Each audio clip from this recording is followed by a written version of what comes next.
গতকালের সংসদে সংবিধান সংস্কারের জন্য যে সংবিধান সংস্কার পরিষদ তার অধিবেশন আহ্বান নিয়েই মূলত মুলতবি প্রস্তাব ছিল। আমরা বরাবরের মতোই বলে এসেছি যে বাংলাদেশে জুলাই সনদের মধ্য দিয়ে, জুলাই সনদ বাস্তবায়ন আদেশের মধ্য দিয়ে আমরা সংবিধানের যে মৌলিক কাঠামোগত পরিবর্তন করতে চাই, সেই মৌলিক কাঠামোগত পরিবর্তন কোনো সংশোধনের মাধ্যমে টেকসই করা সম্ভবপর নয়। যে বেসিক স্ট্রাকচারের যে চেঞ্জটা আসবে সেটা কেবলমাত্র একটা কাঠামিক ক্ষমতার মধ্য দিয়েই সেটাকে টেকসই করা সম্ভবপর। এবং ঐক্যমত্য কমিশনের সকলের আলোচনার মধ্য দিয়ে যে সংবিধান সংস্কার পরিষদের বিষয়ে আমরা একমত হয়েছিলাম, সেই সংবিধান সংস্কার পরিষদের এরূপ আধুনিক ক্ষমতা থাকবে বলেই আমাদের মধ্যে ঐক্যমত্য হয়েছিল। সে কারণে যে মৌলিক কাঠামোগত পরিবর্তনের কথা আমরা বলছি, যেমন প্রধানমন্ত্রীর মেয়াদকাল 10 বছর হওয়া, তত্ত্বাবধায়ক সরকারের একটা নতুন ফর্মুলা, উচ্চকক্ষ ভোটের পিআর অনুযায়ী হওয়া, সাংবিধানিক যে প্রতিষ্ঠানগুলো আছে সেখানে নিয়োগের জন্য আলাদা আলাদা বডি থাকা, এই প্রত্যেকটা বিষয়ে যদি আমরা একটা সুরাহায় পৌঁছাতে চাই, পরিবর্তন আমরা চাই, সেক্ষেত্রে এটাকে টেকসই করার জন্য গাঠনিক ক্ষমতাপ্রাপ্ত একটা বডি প্রয়োজন, যেটা কোনোভাবে সংশোধনের মধ্যে সম্ভবপর নয়।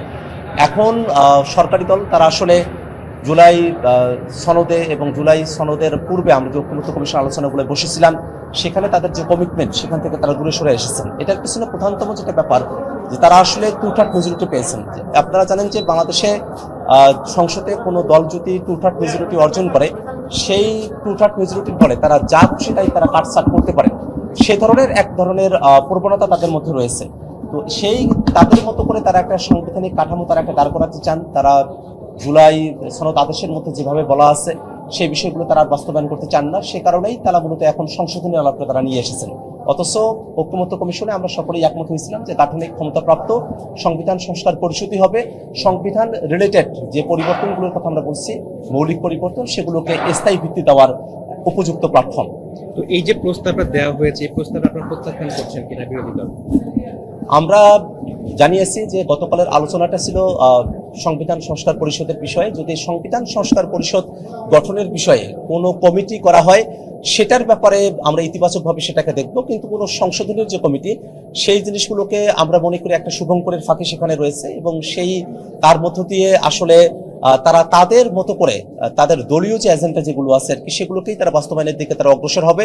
এবং গতকাল দেখেছেন যে আমাদের স্বরাষ্ট্রমন্ত্রী তিনি বলেছেন যে এই যে কমিটিটা হবে তার ভাষ্যমতে সেই কমিটিটা কিন্তু শুধু সংসদের ভিতরকার কমিটি না, সেই কমিটিতে তারা এক্সপার্টদেরকে রাখার কথা বলছেন, তারা ফরমার যারা জাস্টিস আছেন তাদেরকে রাখার কথা বলছেন। এবং এই কারণেই কিন্তু আমি গতকাল বলেছিলাম যে তারা যে ধরনের কমিটির কথা বলছেন, আদতে সেই কমিটিগুলোর লিগাল কোনো ভ্যালু নেই। সেই কমিটিগুলো থেকে হয়তো দৈনিক একটা ভাতা সংসদ সদস্যরা পেতে পারেন, এর অতিরিক্ত এটার কোনো লিগাল ভ্যালু আছে বলে আমার কাছে মনে হয় না। সেক্ষেত্রে এই সংবিধান রিলেটেড যে বিষয়গুলো আছে সেগুলোকে আসলে কিভাবে সুরাহায় পৌঁছানো যায়, সেটার ব্যাপারে একটা দীর্ঘদিনের একটা বিতর্ক ছিল। ঐক্যমত্য কমিশনে আমরা সেই বিতর্কটা সমাপ্ত করেই এসেছি। বিএনপি বলতো যে সবকিছু সংসদেই এটা সুরাহা করতে হবে, আর আমরা জাতীয় নাগরিক পার্টির পক্ষ থেকে বলতাম যে গণপরিষদের মধ্যে দিয়ে সবকিছু সুরাহা হতে হবে। এবং এই দুই পক্ষ আমরা যখন ঐক্যমত্য কমিশনের দীর্ঘদিন আলোচনা করেছি, শেষমেশ সুরাহা হয়েছে যে সম্পূর্ণভাবে গণপরিষদ না, কিন্তু গণপরিষদের গাঠনিক ক্ষমতাপ্রাপ্ত সংবিধান সংস্কার পরিষদ, এবং যেটা আসলে সংসদ সদস্যদেরকেই নিয়ে গঠিত হবে, একই ভোটের মানে মধ্য দিয়ে যারা নির্বাচিত হবেন গণভোট এবং ব্যালটের মধ্য দিয়ে, তারা একই সাথে আসলে সংবিধান সংস্কার পরিষদ এবং সংসদের সদস্য হিসেবে দায়িত্ব পালন করবেন। এমন ধরনের একটা রাজনৈতিক সমঝোতা আমরা পৌঁছেছিলাম, যে রাজনৈতিক সমঝোতার মধ্য দিয়ে সংসদ এবং গণপরিষদ এই দুই বিতর্কের বাইরে এসে আমরা সংবিধান সংস্কার পরিষদের কথা বলেছিলাম।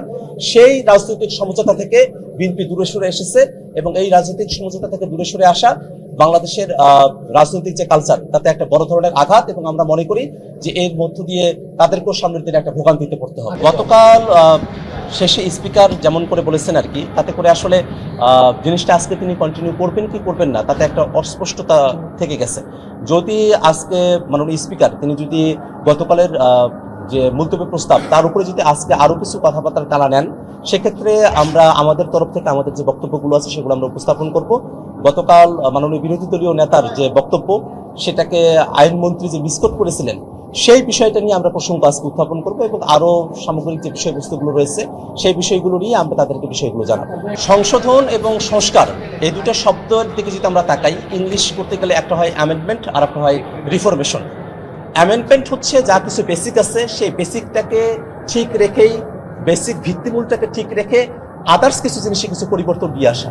আর সংশোধন বা সংস্কার এবং যেটা রিফরমেশনটা হচ্ছে একেবারে গোড়া থেকে পরিবর্তনটা করা, একেবারে ভিত্তিমূল থেকে পরিবর্তন করা। এটা সম্ভবপর করার জন্যই তো সংবিধান সংস্কার পরিষদের ব্যাপারে রাজনৈতিক দলগুলো আমরা একমত হয়েছিলাম। যদি সেটা সম্ভবপর না হয় তাহলে আমরা যে গাঠনিক ক্ষমতাপ্রাপ্ত সংবিধান সংস্কার পরিষদের কথা বলেছিলাম, যে পরিবর্তনগুলো আমরা চেয়েছিলাম, সেই পরিবর্তনগুলো আসলে সাস্টেইন করা সম্ভবপর হবে না। যে আদেশের ব্যাপারে আজকের আইনমন্ত্রী, যিনি সেই সময়টাতে অ্যাটর্নি জেনারেল ছিলেন, তিনি নিজেই এটার পক্ষে এক্সপার্ট প্যানেলের থেকে বক্তব্য দিয়েছিলেন।